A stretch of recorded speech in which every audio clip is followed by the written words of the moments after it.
आज हम vision of new Uttarakhand theme के साथ यहाँ पर मौजूद हैं और इस मंच पर हमारे साथ में उपस्थित है उत्तराखंड के शिक्षा, स्वास्थ्य और सहकारिता जैसे बेहद अहम और भारी भरकम विभाग संभाल रहे कैबिनेट मंत्री डॉक्टर धन सिंह रावत। आपका स्वागत करती हूँ मैं मंच पर।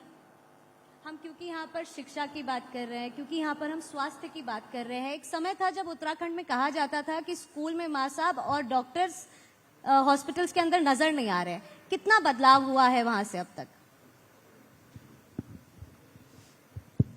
देखिए, सबसे पहले तो मैं आपके चैनल को बधाई दे रहा हूं कि आपने बहुत अच्छा टॉपिक आज चुना है और हमारे बीच में दिल्ली के मेहमान भी आ रखे हैं और हमारे उत्तराखंड के पत्रकार लोग भी हैं। सब लोग सुन रहे हैं आज। देखिए, 2014 के बाद जब से प्रधानमंत्री जी ने इस देश की बागडोर संभाली है, तब से लेकर अब तक उत्तराखंड में बहुत आमूलचूल जो है काम हुए हैं। और जहां तक शिक्षा और स्वास्थ्य का सवाल है, तो पहले लोग डॉक्टरों को ढूंढते थे, अब डॉक्टर मरीजों को ढूंढ रहे हैं। हमारा राज्य देश का पहला राज्य है जहां की डॉक्टर अब सरप्लस हो गए हैं। हमारा राज्य देश का पहला राज्य है जहां की एनईपी कहती है कि एक टीचर पे 30 बच्चे होने चाहिए। हमारे राज्य में एक टीचर पे 14 बच्चे हैं। तो सर्वाधिक जो है छात्र और टीचर का रेशियो अगर कहीं अच्छा है तो उत्तराखंड में है। सर्वाधिक अगर डॉक्टरों की नियुक्तियां किसी प्रदेश ने की है तो उत्तराखंड ने की है। आयुष्मान भी भारत में गरीब लोगों के लिए है, जो प्रधानमंत्री जी ने लॉन्च किया है। लेकिन उत्तराखंड में आयुष्मान भारत सबके लिए है। ये देश का पहला राज्य है जहां के आयुष्मान सबके लिए है। और अभी तक हम कुल आबादी के 58% लोगों को आयुष्मान कार्ड दे चुके हैं उत्तराखंड के। और अभी तक हम 8 लाख लोगों का इलाज फ्री करा चुके हैं।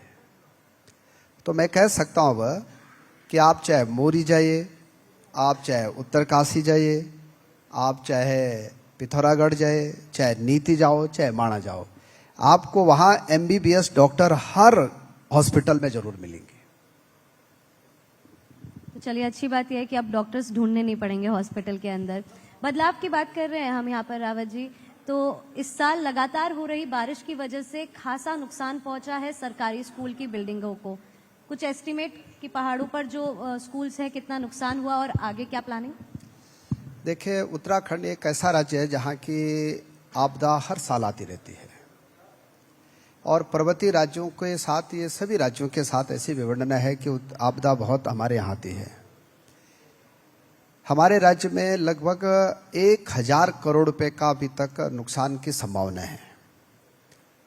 और हमारे जो 23,000 स्कूल हैं, चाहे वो प्राइवेट हो चाहे वो गवर्नमेंट के हैं, गवर्नमेंट के लगभग हमारे 13,000 स्कूलें हैं। तो अभी हमने ABCD कैटेगरी की है कि कहीं अगर पूरा स्कूल ध्वस्त हो गया तो उनकी कैटेगरी अलग की है, कहीं आंशिक जो है दरारें आ रखी हैं उनका अलग कैटेगरी की है। तो अभी तक हमारे राज्य में हम लोगों ने 1200 स्कूलों का चयन किया है जहां की आपदा के कारण स्कूलें हमारी कहीं ना कहीं क्षतिग्रस्त हुई हैं। और आपदा से और राज्य सेक्टर से, चाहे मुख्यमंत्री जी हो, चाहे हमारा शिक्षा विभाग हो, चाहे हमारे DM हो, हमने एक पूरी लिस्ट बना के और सभी स्कूलों को पैसा देने का भी काम किया है ताकि बच्चों को कोई दिक्कत न हो। साथ में हमने ये भी निर्णय लिया है कि अभी तक हमारे स्कूलों में ग्रीष्मकालीन और शीतकालीन छुट्टियां होती थी। आपदा में कभी छुट्टियां नहीं होती थी। आपदा में खाली हमने डिस्ट्रिक्ट मजिस्ट्रेट को अधिकार दे रखा था कि अगर कहीं भारी बारिश हो गई तो डिस्ट्रिक्ट मजिस्ट्रेट उस दिन छुट्टी कराते थे। अब हम 15 दिन की छुट्टियां जो है अपने कैलेंडर में ला रहे हैं कि जब भी बरसात ज़्यादा हो जाएगी, जब भी राज्य में आपदा आ जाएगी, तो हम गर्मियों की छुट्टियां कम करके, शीतकालीन छुट्टियां कम करके 15 दिन छुट्टियां आपदा के रखेंगे ताकि बच्चों को कोई दिक्कत ना हो। शिक्षा भर्ती परीक्षा में अक्सर गड़बड़ी देखी जाती है। कई राज्यों से इस तरह की खबरें सामने आती है। पेपर लीक के मामले इस राज्य से भी सामने आए थे। आगे क्या तैयारी है जिससे इस तरह की खबर हमें फिर ना सुनना पड़े? देखिए, हमारे राज्य में हमने 1000 असिस्टेंट प्रोफेसरों की नियुक्ति लोक सेवा आयोग से की है और मैं कह सकता हूं कि लोक सेवा आयोग में कहीं गड़बड़ी होने की संभावना हमारे राज्य में न पहले थी और न है। हम लोगों ने लगभग 2400 टीचरों की नियुक्ति एलटी के वो की है अधीनस्थ चयन आयोग से। तो मिनिमम क्वालिफिकेशन वहाँ भी बीएड होती है या टीटी होती है या एमएड होती है। तो शिक्षा विभाग में बहुत कम चांस होते हैं कि गड़बड़ होने के, लेकिन उसके बाद भी हमारे यहाँ कई परीक्षाओं में ये शिकायतें आई कि गड़बड़ हुई है। तो तुरंत हमारी सरकार ने उस पर एक्शन किया है। हमारे मुख्यमंत्री जी ने एक कठोर कानून लेके आए हैं और अब अगर कोई भी किसी भी परीक्षा में गड़बड़ करता है तो गड़बड़ कराने वाला भी और गड़बड़ करने वाला भी, इनको भी मिनिमम 5 साल से लेकर और 7 साल की जेल की सजा जो है हमने अपने प्रदेश में प्रावधान किया है। और तब से आपने देखा होगा कि कई लोग जेल भी गए हैं इसमें। लेकिन अब हमारे यहाँ नियुक्तियाँ बहुत पारदर्शी हो रही है और जो गड़बड़ हुई थी उनके खिलाफ जो है बहुत बड़े एक्शन हुए हैं। और मैं ये भी कहता हूँ कि देखिए, जो गरीब बच्चा पढ़ाई करता है और उसके साथ अगर छलाव हो जाए तो बहुत खराब लगता है। लेकिन अब चाहे हमारे अधीनस्थ चयन आयोग हो, चाहे मेडिकल चयन आयोग हो और चाहे हमारा लोक सेवा आयोग हो, मैं कह सकता हूँ कि देश में अगर टॉप 5 राज्यों में अगर सबसे अच्छी परीक्षाएं कहीं होती हैं तो उसमें उत्तराखंड राज्य भी शामिल है, जहाँ कि हम पारदर्शी नियुक्तियाँ कराते हैं, अच्छे बच्चे उसमें चयन होते हैं। और एक बड़ी बात ये की हमने अभी कि कोई भी बच्चा अगर प्रतियोगिता परीक्षाओं में आता है या वो जो है परीक्षा देने के लिए जाता है तो अब उसको आने जाने का भी बस में जो है हमारे मुख्यमंत्री जी, हमारी कैबिनेट ने ये कर दिया कि वो फ्री में आ जा सकता है। ये भी हमने किया है। तो मुझे लगता है कि अब लोगों का भरोसा भी हो गया है। और अभी हम आज ही हमारे जो 42 बच्चे क्वालिफाइड हुए थे उच्च शिक्षा में क्लेरिकल में, अभी मुख्यमंत्री जी और हम लोगों ने उनको सर्टिफिकेट दिया है आज ही नियुक्ति पत्र का। अब लगातार हम नियुक्तियां दे रहे हैं और मैं कह सकता हूं कि बैकलॉग पूरा करने का भी हम एक बड़ा अभियान चला रहे हैं कि अनुसूचित जाति की जितनी पोस्टें खाली रहते हैं, अल्पसंख्यकों के खाली रहते हैं और विकलांग लोगों की खाली रहते हैं। अब हमारा इस साल पूरा ड्राइव है कि हम बैकलॉग पूरा करेंगे। चलिए, ये तो बात हो गई शिक्षा की। प्रधानमंत्री नरेंद्र मोदी बेहतर स्वास्थ्य सेवाओं को लेकर काफी ज्यादा गंभीर है। उत्तराखंड के अंदर माइक्रो लेवल पर कितनी गंभीरता देखने को मिल रही है? देखिए, उत्तराखंड राज्य, मैंने पहले भी कहा है कि यहाँ डॉक्टर्स की कमी नहीं है। दूसरा सबसे बड़ा काम होता है डॉक्टर के बाद नर्सों का। हमारे राज्य में 3000 नर्सों की हम नियुक्तियां कर रहे हैं और वो भी वर्षवार कर रहे हैं। कोई परीक्षा नहीं होगी इसमें। जिसने 2012 में नर्सिंग का कोर्स किया उसको नौकरी मिलेगी पहले, जिसने 13 में किया फिर उसको मिलेगी, जिसने 14 में किया फिर उसको मिलेगी। फिर हम अपने राज्य में 100% टेक्नीशियनों की भर्ती कर रहे हैं। हमने सीओचओ की भर्ती 100% कर दी है। हमने एनएम की भर्ती जो है 98% कर दी है। हमने आशाओं की भर्ती जो है 99% से ज़्यादा कर दी है। लगभग 3 आशाएं रह रखी हैं अब जिनकी भर्ती नहीं हो पाई, कि हमने 12,000 आशाओं की नियुक्तियां कर दी हैं। तो ये जो 5 पैरामीटर होते हैं, पहले आशा है, उसके बाद नर्स है, फिर हमारा टेक्नीशियन है, फिर हमारे सीओचओ हैं, फिर फार्मासिस्ट हैं और फिर डॉक्टर हैं। तो हमारे राज्य में हर प्रकार की नियुक्तियां हमने की हैं। और अब हम एक बड़ा चैलेंज स्वीकार कर रहे हैं अपने राज्य में कि हमारे राज्य में स्पेशलिस्ट डॉक्टरों की थोड़ा दिक्कतें हैं। ये सभी है, पूरे भारत में है। अब हमने ये किया है कि उनके लिए एक अलग से कैडर बना रहे हैं ताकि जहां स्पेशलिस्ट डॉक्टरों की कमी है वो भी हम पूरी कर लें। जहां तक राज्य में स्वास्थ्य की बात आपने कही है, हम 272 जांचें अपने राज्य में सबके लिए फ्री कराते हैं। आयुष्मान में हम 5 लाख तक का इलाज सबका फ्री कराते हैं। गर्भवती महिलाओं को घर से हॉस्पिटल लाना और जब जच्चा बच्चा हो जाएगा घर तक छोड़ना। एक तरफ का किराया मोदी जी देते हैं और एक तरफ का किराया धामी जी देते हैं, किसी को किराया देने की जरूरत नहीं पड़ती है। और 2000 रुपये जब जच्चे बच्चे की माँ को जब बच्चा हो जाता है तब उसको जो है उस समय देते हैं काजू किशमिश खाने के लिए। ये भी हम अपने राज्य में कर रहे हैं। और इतना ही नहीं कर रहे हैं, अगर कोई क्रिटिकल मरीज जो है माणा में बीमार हो जाता है या किसी गांव में बीमार हो जाता है तो एयर लिफ्ट हम कराते हैं। देश का पहला राज्य है जो कि अपने मरीजों को जो है एयर लिफ्ट करा के एम्स लाता है और मेडिकल कॉलेज में लाता है। उसके लिए भी फ्री सेवा है वो। और इतना ही नहीं, हमारे राज्य में डायलिसिस के मरीजों को घर से लाना और डायलिसिस कराने के बाद घर तक छोड़ना, ये भी हमारे यहाँ फ्री है। 426 दवाइयाँ फ्री हमारे हॉस्पिटलों में।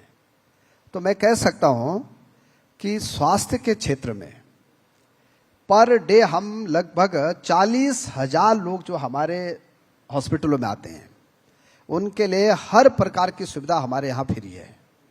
और अब लगभग 1600 हॉस्पिटल पूरे देश के हमने आयुष्मान में जोड़े हैं, जहाँ की उनका इलाज अगर वहाँ भी कराना चाहें तो वहाँ भी फ्री हो सकता है। तो ये भी हमने किया है। एक हमारे राज्य में अलग सी सुविधा हमने की है कि जहाँ रोड कनेक्टिविटी नहीं है तो वहाँ मरीज को अगर पालकी में लाना पड़े या डोली में लाना पड़े तो 1600 रुपये हम डोली वालों को भी देते हैं, जो मरीज को जो है कहाँ तक लाते हैं, 108 तक लाते हैं, यानी रोड तक लाते हैं। और पालकी भी हमने 1100 गांव में एक एक पालकी फ्री दे रखी है कि मरीज को नीचे ला सकते हैं। ऐसा आपको कहीं दुनिया में कहीं देखने को नहीं मिलेगा। ये भी हमने किया है। चलिए, शिक्षा और स्वास्थ्य का विभाग तो अच्छे से संभला हुआ है, लेकिन कांग्रेस के नेता आप पर सहकारिता विभाग में जुड़े हुए करप्शन के आरोप आप पर लगाते हैं। इस पर आप क्या कहेंगे? ये बहुत अच्छा सवाल आपने पूछा है। देखिए, जब से कोऑपरेटिव विभाग बना है हमारे देश में तो पहली बार मैं माननीय प्रधानमंत्री जी का धन्यवाद देता हूं कि कोऑपरेटिव विभाग राज्यों में विभाग था, केंद्र में नहीं था। अब हमारे सरकार ने, हमारे प्रधानमंत्री जी ने सहकारिता एक नया मंत्रालय बना दिया है भारत सरकार में, और उसके पहले मंत्री जो है वो हमारे अमित शाह जी हैं। और आपने देखा होगा, या मैं कुछ आपको तथ्य दे दूंगा बाद में, कि पहले कोऑपरेटिव में भाई भतीजावाद चलता था। पहले कोऑपरेटिव में क्या था कि जिसकी मर्जी जो होती वो कर लेता था। और ये जो है कांग्रेस के जमाने में ये विभाग ऐसा था कि वो उनके कार्यकर्ताओं का काम आता था। अब हम पहली बार इसमें भ्रष्टाचार खत्म किया है, हम इसमें पारदर्शिता लाए हैं, हम इसमें ऑनलाइन सिस्टम लाए हैं, हमने इसको कंप्यूटराइजेशन किया है। भर्तियां पहली बार हम लोगों ने जो है केंद्रीय एजेंसीज के द्वारा कराई हैं। और आईबीपीएस जो कि नेशनल बैंकों की भर्ती कराती है, उससे मैंने जो है कोऑपरेटिव की भर्तियां कराई हैं।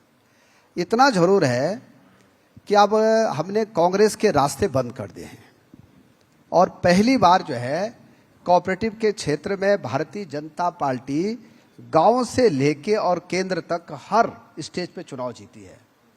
तो होता ही है कि भाई जब हम लोग चुनाव जीते हैं तो कुछ ना कुछ जरूर बोलेंगे, लेकिन मैं कह सकता हूं कि जैसे मोदी जी पारदर्शिता से काम कर रहे हैं वैसे हमारी सरकार भी काम कर रही है। अच्छा, केंद्र की बात करते हैं रावत जी। सहकारिता विभाग जब से केंद्र सरकार में गृह मंत्री अमित शाह को मिला है, बड़े बदलाव देखने को मिले हैं। अगर हम उत्तराखंड की बात करें तो क्या खास बदलाव यहाँ देखने को मिला? देखिए, पहला बदलाव तो हमने कोऑपरेटिव में किया है कि सदस्यता ऑनलाइन कर दी है और ऑफलाइन भी की है। अब कोई भी हमारे यहाँ सदस्य बन सकता है, बशर्ते वो किसान होना चाहिए। दूसरा हमने क्या है कि अपने किसानों को 5 लाख रुपए तक का हम ऋण 0% पे देते हैं। तीसरा हमने क्या है कि सोसाइटियों को बहुत देशी कर दिया है। अब कोई भी सोसाइटी सीएससी केंद्र खोल सकती है, जन औषधि केंद्र खोल सकती है, कोई भी वो विकास के काम कर सकती है। और चौथा हमने क्या है कि सोसाइटियों को 100% कंप्यूटराइजेशन कर दिया है। अब ऑफलाइन कुछ नहीं हो सकता है, अब जो भी काम होगा वो ऑनलाइन होगा। और इसलिए इस मॉडल को भारत सरकार ने भी स्वीकार किया है कि वे उत्तराखंड ने जो पैक्सों को बहुत अच्छा काम किया है, अब भारत सरकार ने भी पूरे देश में इसको लागू करने का निर्णय किया है। 2014 और 2019 दोनों लोकसभा चुनावों में बीजेपी ने उत्तराखंड की 5 में से 5 सीटें ली थी। 2024 में हैट्रिक की तैयारी है। तो आपको कोई संदेह लग रहा है? हमारे बड़े भाई साहब बैठे हैं और हमारे पूर्व मुख्यमंत्री रहे हैं, केंद्र में मंत्री रहे हैं, और मैं उनका बहुत सम्मान करता हूं। लेकिन मैं आज इस मन से कह रहा हूं फिर कि अभी 8-9 महीने रह गए हैं चुनाव के लिए और रिजल्ट आने के लिए भी। आप जब रिजल्ट के बाद फिर एक शो करोगे तो 5 सांसद हमारे जीते हुए यहां पे दिखाई देंगे आपको। और मैं कह सकता हूं कि जैसे हवा है और जैसे लोगों का मत है और जैसे आपके चैनलों ने सर्वे किया है, कल मैं इंडिया टुडे का भी सर्वे देख रहा था, तो इंडिया टुडे ने भी कह दिया है कि पूर्ण बहुमत की सरकार फिर जो है भारतीय जनता पार्टी की बन रही है। ये मैं नहीं कह रहा हूँ, ये सब आपके चैनल कह रहे हैं। तो इसलिए मैं कह सकता हूँ कि 2024 में भाई यह है कि चुनाव की देरी है, बाकी चुनाव हम ही जीतने वाले हैं। चलिए, ये तो हम यानी कि पार्टी की बात हो गई। उत्तराखंड की राजनीति में अक्सर ये चर्चाएं होती है कि धन सिंह रावत का दिल्ली का कनेक्शन बहुत तगड़ा है, लेकिन उसके बावजूद क्या वजह रह गई कि मुख्यमंत्री की रेस में पीछे रह गए? देखिए, सबसे पहले तो मैं आप लोगों को ये बताना चाहता हूं कि भारतीय जनता पार्टी में कोई भी नेता, चाहे उसका दिल्ली का कितना भी कनेक्शन हो, अगर वो जमीन पे है तो वही सरवाइव कर सकता है। पहली बात यह है। दूसरी बात मैं कहना चाहता हूं आप लोगों को कि देखिए, हम एक सामान्य कार्यकर्ता से लेके यहां तक आ गए हैं और हमारे मुख्यमंत्री जी बहुत अच्छा काम कर रहे हैं, केंद्र में प्रधानमंत्री जी बहुत अच्छा काम कर रहे हैं। अब जब सरकार बहुत अच्छा काम कर रही है, हम सब लोग लगे हैं, तो दिल्ली में हम लोगों को सबसे परिचय रहता ही रहता है। लेकिन हमारे मुख्यमंत्री जी अच्छा काम कर रहे हैं, हमारी सरकार गतिशील काम कर रही है, विकास का काम कर रही है, और हम सब मुख्यमंत्री जी के साथ खड़े हैं। चलिए, थैंक यू सो मच। एक बार जोरदार तालियां डॉक्टर धन सिंह रावत जी के लिए।